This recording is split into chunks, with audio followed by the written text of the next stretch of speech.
La naissance de Louis XIV est miraculeuse. En 1637, après 23 ans de mariage, Louis XIII et son épouse, Anne d'Autriche, n'ont toujours pas d'enfant. L'intervention d'un religieux inconnu, frère Fiacre, va bousculer les choses.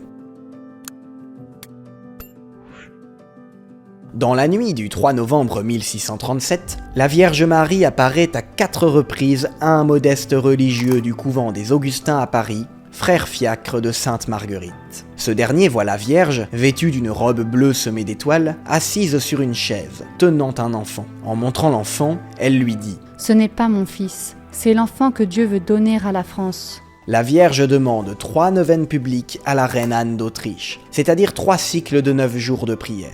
Une neuvaine à Notre-Dame de Paris, une à Notre-Dame des Victoires à Paris, et la dernière à Cotignac dans le Var. Elle promet un fils au couple royal à la fin des 3 neuvaines.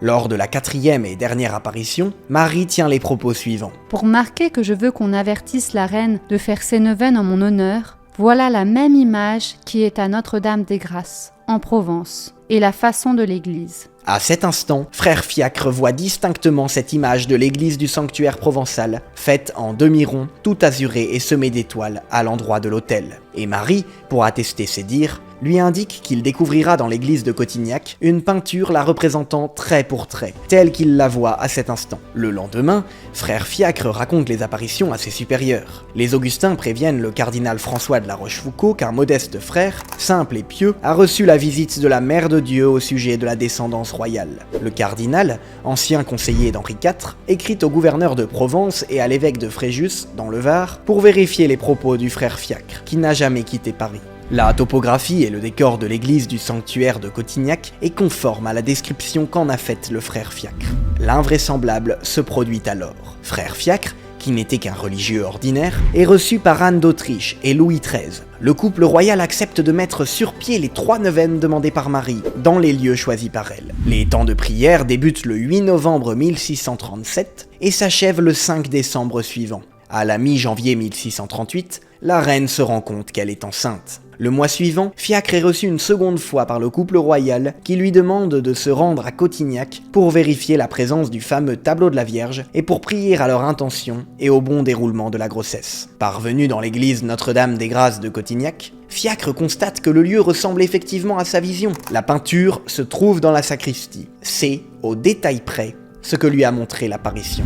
Le 10 février 1638, le souverain Louis XIII fait la promesse de consacrer le royaume de France à la Vierge Marie si un héritier lui est donné. C'est le fameux vœu de Louis XIII, qui prévoit notamment la consécration des chapelles principales dans chaque église française, si celle-ci n'est pas déjà dédiée à Marie. Ce vœu n'est pas un écrit privé, mais un document législatif, engageant l'État français et dûment approuvé par les parlementaires français.